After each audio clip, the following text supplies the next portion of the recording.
Welcome to Now Serving a Site of Therapy, a client's introductory guide into the therapeutic world. Be sure to follow, subscribe, and comment on YouTube, Spotify, and Apple Podcasts. To schedule a therapy appointment, call us at 650-223-5065. For more information on this and other related topics, check out our blog at izzotherapy.com, where you can also contact us through our website. I'm your host, Dalton Huckaby, a licensed marriage and family therapist, and I'm grateful you've joined me. And going back to what we were agreeing upon, those support systems are so important. They're a huge help.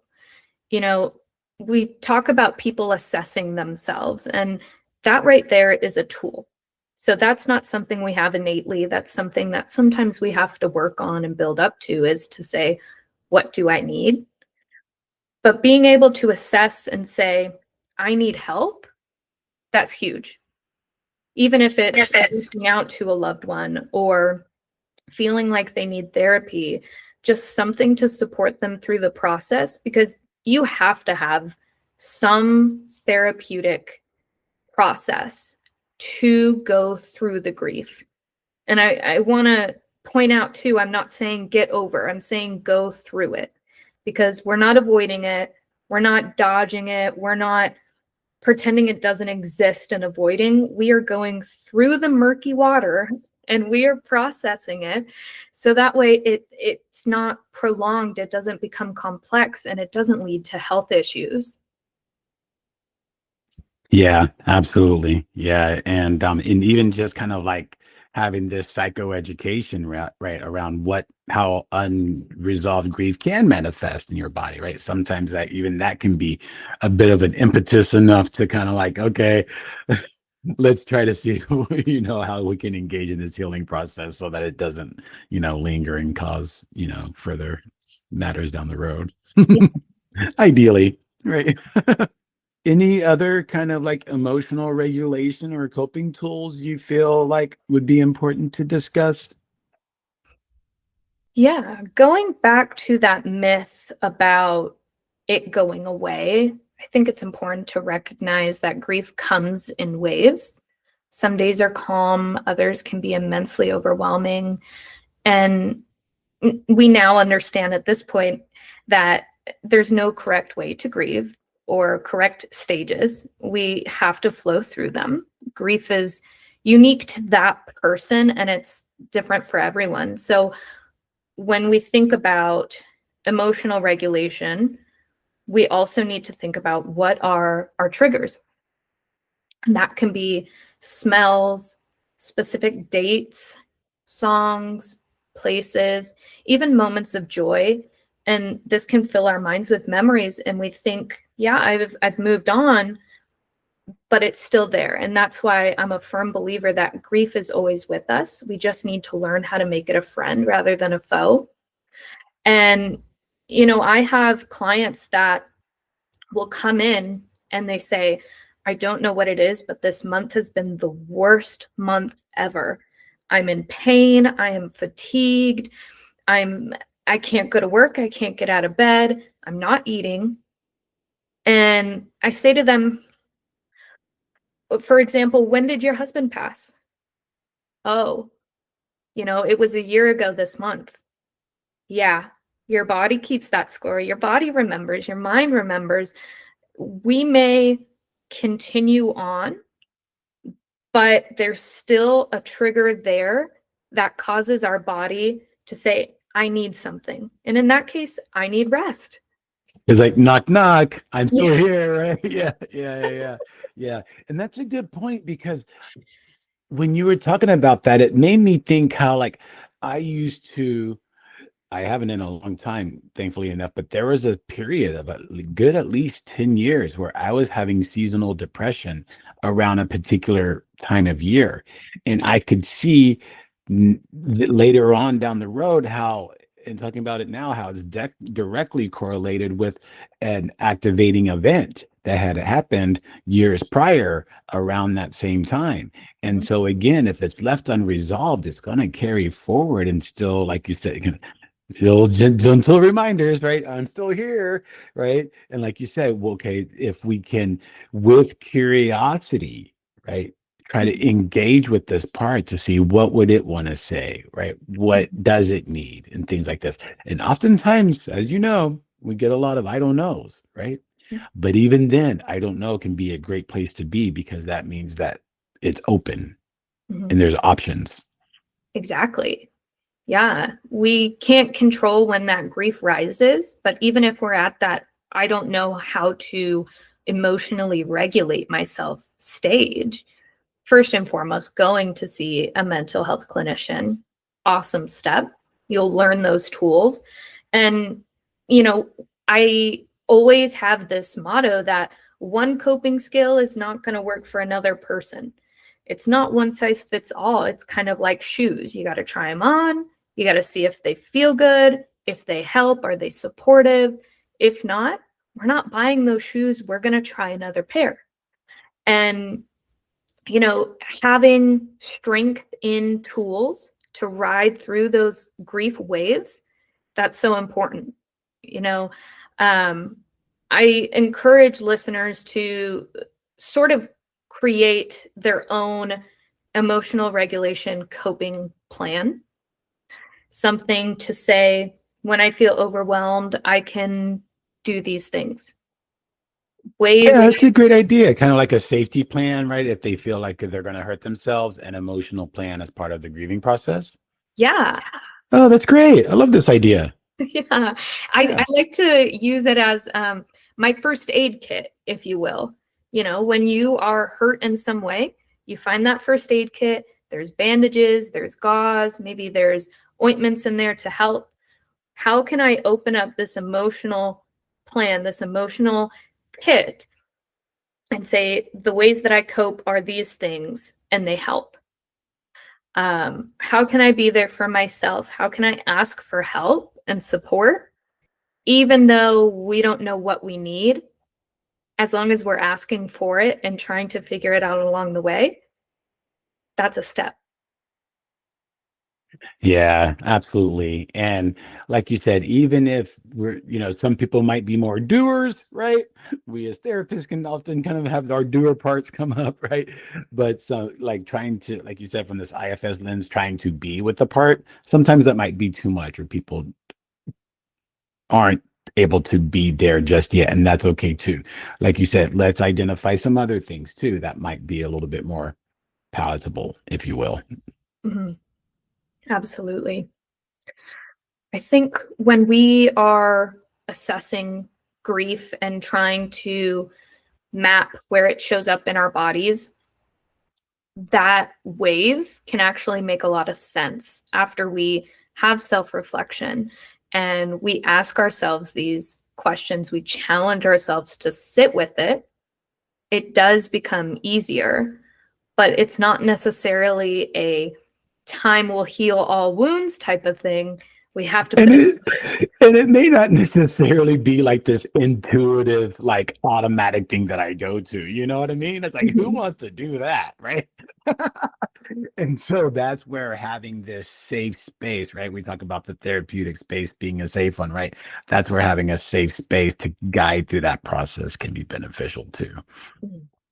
I'm a firm believer that grief is something that evolves over time. And as it evolves, so do we. There's this idea that we see ourselves every single day. We're with ourselves 24/7, 365 days a year, even if sometimes we feel like we're not. We don't see those subtle changes as somebody else coming in might see.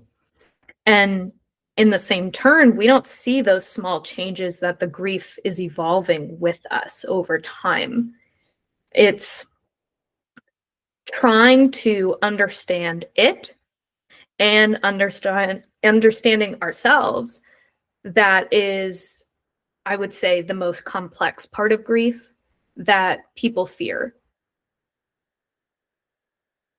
Yeah, and I like how you were saying earlier that if we can move into this space that hey, it's always going to be with us, right? It may not be feel as big, right? But it's something that we do learn to live with. I think that might kind of help ease that transition, right? Like you say, it's like, okay, hey, how can we like know that yes, it's always going to be with me, but I can learn how to, be able to kind of process it or engage in this healing process around it.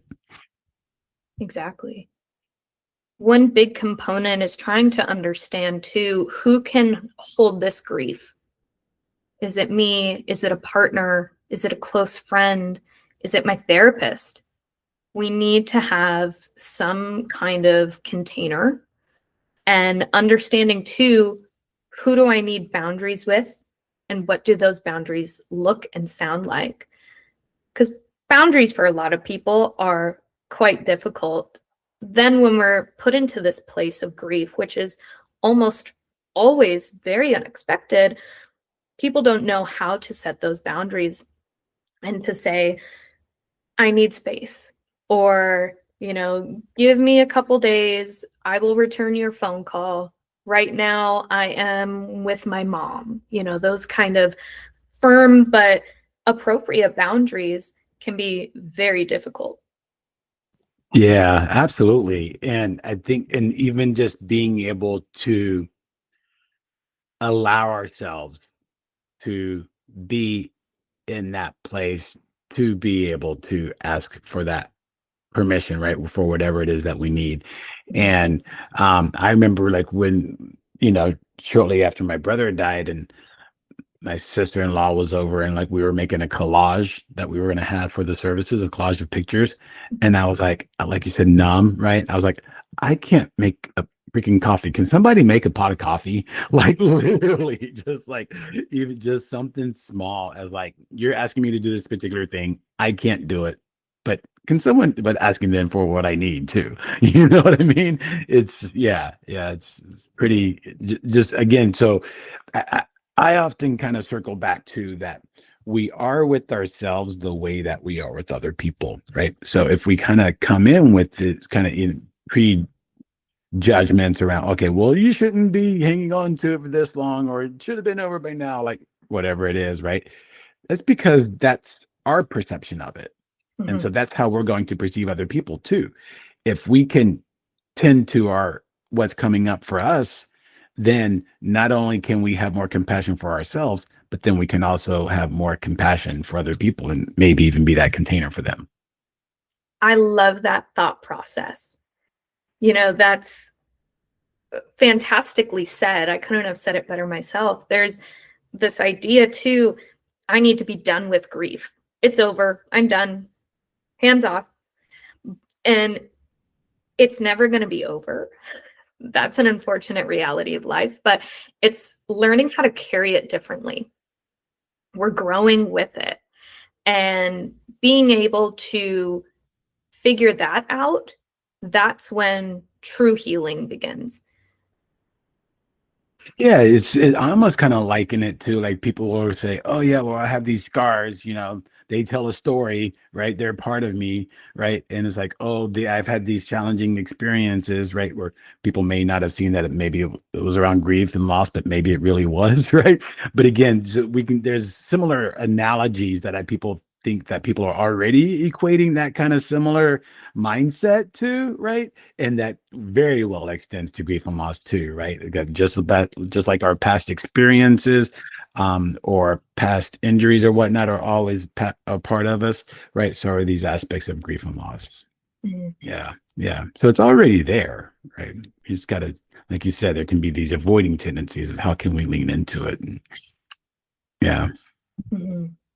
I think it's important as well. I would encourage the listeners to reflect if they've dealt with any kind of loss in the past, which I'm sure they have, just to say, what have I learned about myself during the grieving process? How do I grieve? What makes me feel grounded when these waves do hit? Because oftentimes, like you experience, they're unexpected. They will be when you're driving, they will be in a grocery store, they can be at someone's wedding. These things are unpredictable. And so, how did I feel grounded? What did I do? And what support do I want to lean into? Because, like it or not, the grieving process goes on. And we will continue to have losses.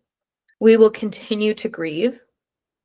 And slowly over time, it may become easier, but it doesn't mean that those symptoms that come up for us, that anger, sadness, maybe we have resentment, maybe we're happy, maybe we're in this place of unknown, it might not be easier the next time around, and we may grieve differently the next time we experience loss. That's such a good point, because I never thought about it before, how like different emotions might come up even over time, or even 20 years down the road, right? Who knows? Like we still might be having a new emotion associated with this grief and loss that we had in the prior 19 years. Mhm. That's a good point. That's a very good point.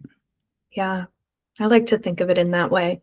And that goes back to saying grief is my friend, as weird as it sounds. Yes, yes. Yep. But we I'd agree with understand that. our friends. We ask them what they need, and we try to be supportive of them and hopefully them us. And in that way, it's that combination of what is going on here. I love the idea about the emotion regulation, safety plan, right? Like it kind of gives people a place to go to. Especially like, if I mean, even if they are in therapy, right, they're still by themselves, a large part of the week, Mhm. not with us, right? And so or even if things come up when they are by themselves and they're feeling vulnerable, like having this kind of plan gives them a place to go. I love that idea. Mhm. Yeah.